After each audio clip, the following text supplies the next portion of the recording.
ධනුෂ්ක සම්පත් champion league 2026 මේ තරඟාවලිය ඉතාමත් උත්කර්ෂවත් අන්දමින් ග්‍රෑන්ඩ් ලෙවල් එකකින් පවත්වන්න සූදානම් කරලා තියෙනවා අගෝස්තු මාසයේ 26 වෙනිදා ඉඳන් පුරා දවස් 5ක්. මේ දවස් 5ම මේ තරඟාවලිය සජීවීව බලන්න ඔයාලට හැකියාව තියෙනවා පියෝ ස්පෝර්ට්ස් නාලිකාව ඔස්සේ. අපි සංවාදයේ දෙමින් සිටින්නේ අපි සාකච්ඡා කරමින් සිටින්නේ දර්ශන කොන්ක්‍රීට් කණ්ඩායමත් එක්ක. කණ්ඩායමේ කළමනාකාරතුමා දර්ශන අයියා ඒ වගේම නායකතුමා එසංකත් අපිත් එක්ක එකතු වෙලා ඉන්නවා. එසංක මට චුට්ටක් කියන්න දැන් මෙවර තරඟාවලියේ ජයග්‍රහණය කිරීමේ බලාපොරොත්තු වෙන්න ඇවිල්ලා ඇත්තේ කොයි වගේ ප්ලෑන් එකකින්ද ඔක්ෂන් එකට ගියේ?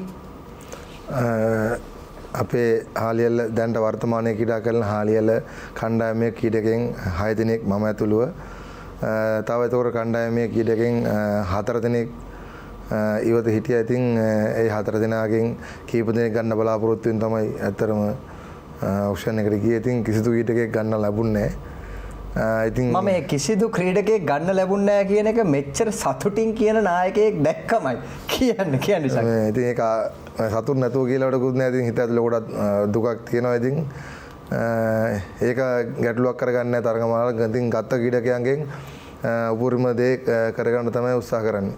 මට කියන්න ඉසංක කවුද ගන්න බලාපොරොත්තුවෙන් ගියපු ක්‍රීඩකයෝ? පස්තුන් සන්තිමාල්, දුලාජ්, ෆරහන්, භාරති. ඒකට හේතුත් කියමු. ඒ එක එක ක්‍රීඩකයන්ගේ සුවිශේෂී දක්ෂතා ඇතිනේ. ඒකනේ ගන්න බලාපොරොත්තුවෙන් ඉන්නේ. ඔය ක්‍රීඩකී 4 දෙනාම කියන්නේ ලොකු වෙන්දේසි ලොකු මුදලකට ගියා. ඉතින් ෆයිට් කරාට ගන්න ලැබුණේ නැහැ. ඒ බැට්ස්මන්ලාද බෝලර්ස්ලාද? පන්දු යවන 3 දෙනායි පිටකරුවයි. හරි. දැන් ඔයාලා කොහොම හරි ඔක්ෂන් එකෙන් ක්‍රීඩකයෝ 4 දෙනෙක් නේද ගත්තේ? මට කියන්න මේ 4 දෙනා කවුද? 7 දෙනෙක් ගත්තා. 7 දෙනෙක් ගත්තා. හරි. ක්‍රීඩකයෝ 6 දෙනෙක් රිටේන් කරා. හරි අපි සංචිතය ගැනම කතා කරමුකෝ. මේ කණ්ඩායමේ ඉන්නවනේ අනිවාර්යයෙන්ම දැන් දක්ෂයෝ 13 දෙනෙක්.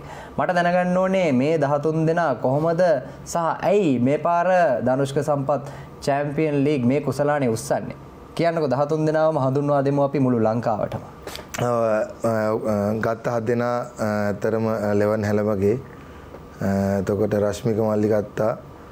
අබ්දුල්ලා මල්ලි පොල්ගහවෙල ලාපාලත ක්‍රීඩකයෙක්. එතකොට ඉසුරු මල්ලිය ගත්තා ගම්පහ දිස්ත්‍රික්කේ.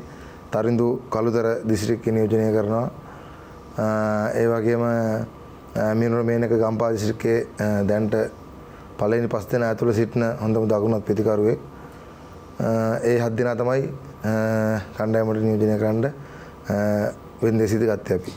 එතකොට රිටේන් කරපු හාලියාල ක්‍රීඩකයෝ 6 දෙනා ධනංජය, නිලන්ත, මොහන් රාජපක්ෂ,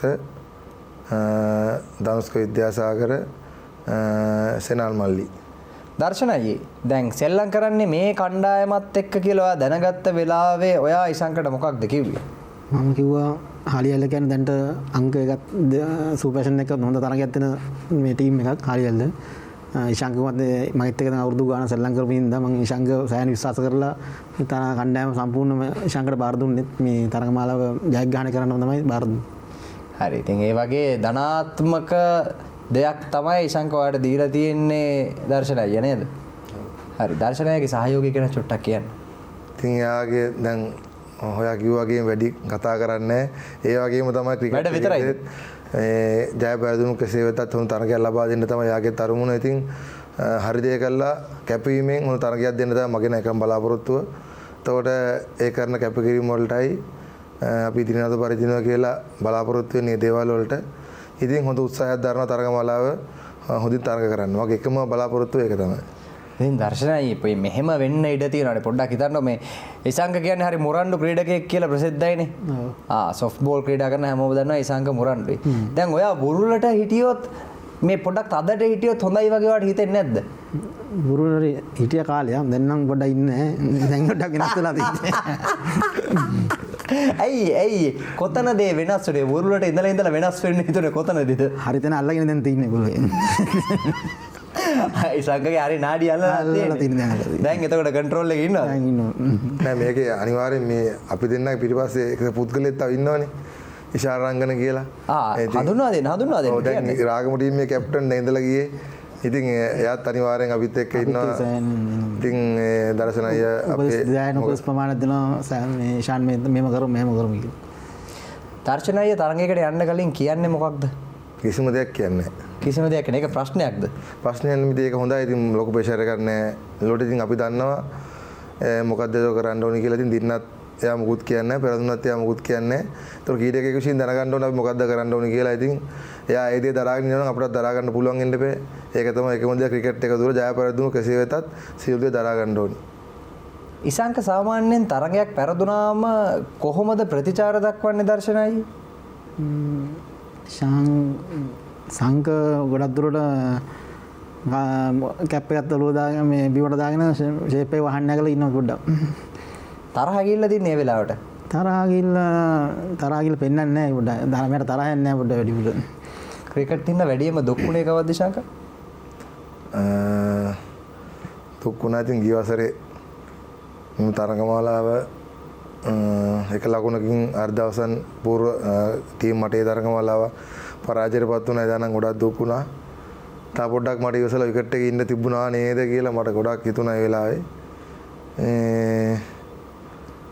ඒක තමයි ඉතින් ගොඩක් ඒකයි ඉන්දියන් තරඟමාලාව අවසන් මා තරඟේ ජයග්‍රහණය කරන්න බැරි වෙච්ච එකත්. ඒනට 50-50 සතුටක් තියෙන අනුසුරතාවයක් ලංකාවට ගේන්න පුළුවන් වෙච්ච එක ගැන. ඉතින් ගිය වසරේ තරඟමාලාව ඉතා හොඳට කරපු නිසා තමයි මේවර කණ්ඩායම් 27ක් නියෝජනය කරන්නේ. සමහර විට මේක කණ්ඩායම් 30ක් ආනත් 30ක් සහභාගී වෙන්න පුළුවන්. මොකද ඒ තරඟමාලා කරපු විදියයි දුන්න දේවල් ටික ඒ කියන්නේ කිසිම අඩුපාඩුවක් කරේ නැහැ. ඒක විශේෂයෙන්ම කියන්න ඕනේ. මොකද දුන්න කෑම එක පවා ඒකේ පවා අඩුපාඩු හොයලා බැලුවා. හොඳයිද රහයිද? ඉතින් මේ දේවල් එක්ක තමයි මේ තරඟමාලා මෙච්චර දුරට සාර්ථක වෙලා තියෙන්නේ. ඉතින් මම හිතනවා ගිය වසරට වඩා හොඳ විදියට මේ වසරේ තරඟමාලාව දර්ශක සම්පත් ඇතුළු සංජු ඇතුළු සියලුම දෙනා නිම කරයි කියලා. ඉෂාංක දැන් අවුරුදු කීයක්ද සැහැල්ලු පන්දු ක්‍රිකට් ක්‍රීඩාවේ? 23 වෙනි අවුරුද්ද යන්නේ. ගෙදරින් මොකද කියන්නේ? ගෙදරින් නම් ඇත්තටම ලොකු සපෝට් එකක් දෙනවා. ඒ කියන්නේ නම් කියන්න වචන නැහැ. ඒ වගේම බිරිඳ අම්මා තාත්තා දරුවන් දෙන්න පවා දැන් යන තරඟමාලා නරඹනවා. මොකද දැන් සැහැල්ලු පන්දු ඇත්තට මම කීප විදිහට දිනුලානේ තියෙන්නේ. Facebook එකකින් YouTube එකකින් ලංකාවේ කොහේ හිටියත් ලෝකේ කොහේ හිටියත් තරගෙන් නරඹන්න පුළුවන්. ඒ දැන් හැමදේම දිනුලා තියෙන්නේ ඉතින් සිකුරාදා මැච් වලට ගිහිල්ලා සමුද පාන්දර ගෙදර එන්න දරුවන් බලාගෙන ඒ බිරිඳ කරන කැප කිරීම ඇත්තටම සැහැල්ලු පන්දු වීරයෙක් විදියට මම ගොඩක් ගරු කරනවා. මොකද එයා මට ප්‍රෙෂර් එකක් දුන්නා නම් ඔයා ගෙදර වැඩ කරන්නේ නැහැ නේ මොකද කරන්නේ මේ ක්‍රීඩාවට මෙහෙම කියලා අද හාලියල කණ්ඩායමක් නැති වෙන්නත් ඉඩ තිබ්බා. ඉතින් ඒගොල්ලන්ගේ ආශිර්වාදය ඒගොල්ලෝ දෙන සපෝට් එක තමයි ඇත්තටම ගොඩක් මේ වෙලා තියෙන. ඒ වගේම ප්‍රේක්ෂකයෝ කතා කරනවා. ඒ වගේම දර්ශන අයියා හැම සතියෙම ටූර්නමන්ට් එකට යද්දි කතා කරනවා. මොකද එන්නේ කියලා. ඉතින් සෑහළු පන්දු සෑහෙන්න මම කිව්වත් වගේ ඊළට ඇවිල්ලා තියෙන්නේ. සිකුරාදා උදේ පටන් ගත්තාම සිකුරාදා දවල් රෑ ඉරිදා දවල් රෑ සිරසුරාදා දවල් රෑ ඒ කියන්නේ වාහන ඇතුළේ තමයි ගොඩක් දුරට ගෙවෙන්නේ.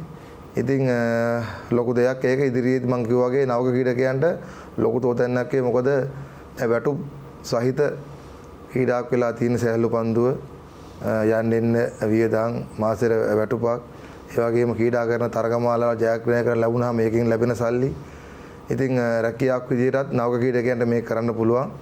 ඒ වගේම මෙහෙ සෙල්ලම් කරොත් හොඳට අනිවාර්යෙන් ඉතාලියේ ජපානයේ වගේ පිටරටක රැකියාවත් සමග ක්‍රීඩා කරන්න යන අවස්ථාව දැන් සැහැල්ලු පන්දු උදා වෙලා තියෙනවා.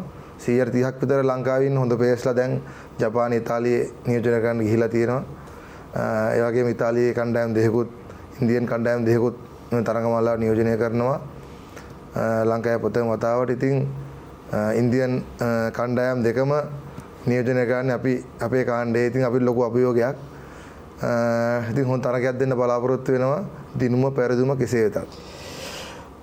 ඔන්න ඔය විදිහට තමයි දර්ශන කොන්ක්‍රීට් ලෑස්ති වෙලා තියෙන්නේ. ලෑස්ති වෙලා ඉන්නේ මෙවර ධනුෂ්ක සම්පත් චැම්පියන් ලීග් 2026 ජයග්‍රහණය කරන්න. එහෙනම් පියෝ ස්පෝර්ට්ස් අපි දර්ශන කොන්ක්‍රීට් ඔබේ කණ්ඩායමට හදවතින්ම සුබ පතනවා සහ බොහොම ස්තුතියි අද දවසේදී අපිත් එක්ක එකතු වුණාට. බොහොම ස්තුතියි. ඒ වගේම තමයි ධනුෂ්ක සම්පත් චැම්පියන් ලීග් 2026 මේ තරඟාවලියට අපි සුබ පතනවා විතරක් නෙමෙයි මේ තරඟාවලිය ඔබට සජීවීව නරඹන්න පුළුවන් අගෝස්තු 26 වෙනිදා ඉඳන් දවස් 5ක් පුරාවටම. එහෙනම් ලීග් එක බලන්න ලෑස්තිනේ?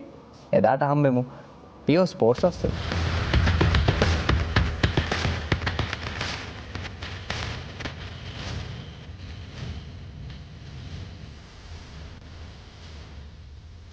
Pure Sports, Clean Out of